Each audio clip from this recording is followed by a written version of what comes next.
Friends, it's me Gely pristine. ഞങ്ങൾ ഇന്ന് ഉണ്ടാക്കാൻ പോണെന്ന് എന്നിട്ടെന്നറിയോ, ഒരു അടിപൊളി ബിരിയാണി. ഞങ്ങൾ ഞായറാഴ്ചയല്ലേ, അപ്പോൾ സ്പെഷ്യലായിട്ട് ഇന്നൊരു ബീഫ് ബിരിയാണി ഉണ്ടാക്കാമെന്ന് വെച്ചു. അപ്പോൾ ഞങ്ങൾക്ക് ഇവിടെ കിട്ടിയ ഇൻഗ്രീഡിയൻസ് ഒക്കെ വെച്ചിട്ടാണ് ഞങ്ങളിവിടെ ഉണ്ടാക്കാൻ പോകുന്നത്. എങ്ങനെയാണെന്ന് നമുക്ക് നോക്കാം. അപ്പോൾ വീഡിയോയിലേക്ക് കാണാം.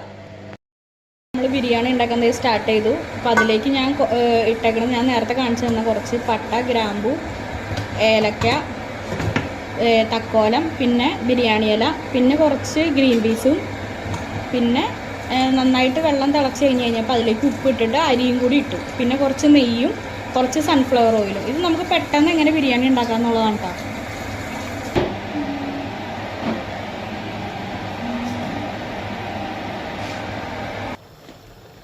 അപ്പോൾ ഇത് നന്നായിട്ട് തിളയ്ക്കുന്നുണ്ട്. ഇതെല്ലാം കുറച്ച് ക്യാരറ്റും ഗ്രീൻ പീസും അതിൻ്റെ ഇടയിൽ മിക്സ് ചെയ്തിട്ടുണ്ട് റൈസിൻ്റെ കൂടെ. അത് ഞങ്ങൾക്ക് ഭയങ്കര ഇഷ്ടം. എസൻസ് ഇതേ കുറച്ചേച്ച് ഒഴിച്ചു കഴിഞ്ഞു. പൈനാപ്പിളിൻ്റെ എസൻസാണ്, കുറച്ചാണ് നമ്മൾ ഇതിലേക്ക് ചേർക്കണത്. പിന്നെ കുറച്ച് നെയ്യും ഇട്ടിട്ടുണ്ട് ഇതിലേക്ക്. ഇനിയിപ്പോൾ നമ്മൾ കുറച്ച് റൈസ് ഇതേ ഊറ്റി മാറ്റി വെച്ചേക്കാണ്. ഇത് നമ്മൾ ഒരുവിധം ഇത് ഇളക്കി കഴിഞ്ഞിട്ട് ഇപ്പോൾ ദം ചെയ്യാൻ പോകണം.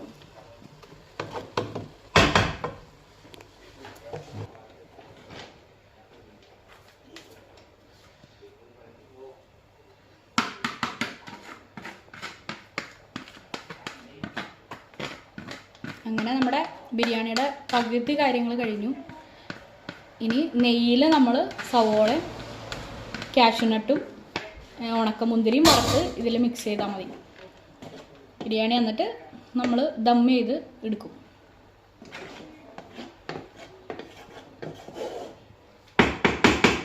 അപ്പോൾ അതേ നമ്മൾ സൺഫ്ലവർ ഓയിൽ ഒഴിച്ചു. കശുവണ്ടിയും മുന്തിരിയും നമ്മൾ സവോളയും വറക്കാൻ പോണ്. അപ്പോൾ ആദ്യം തന്നെ അതേ കുറച്ച് സൺഫ്ലവർ ഓയിൽ ഒഴിച്ചിട്ട് അതിലേക്ക് കുറച്ച് നെയ്യിടാം.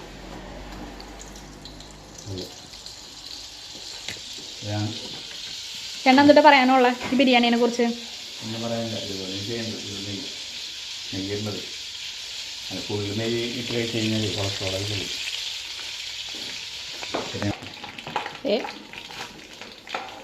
സവോള നമ്മളിത് വറക്കാൻ വേണ്ടി ഇട്ടു. അത് നല്ല ഇതിൽ അരിയണം കേട്ടോ, നല്ല ചെറുതായിട്ട്. നല്ല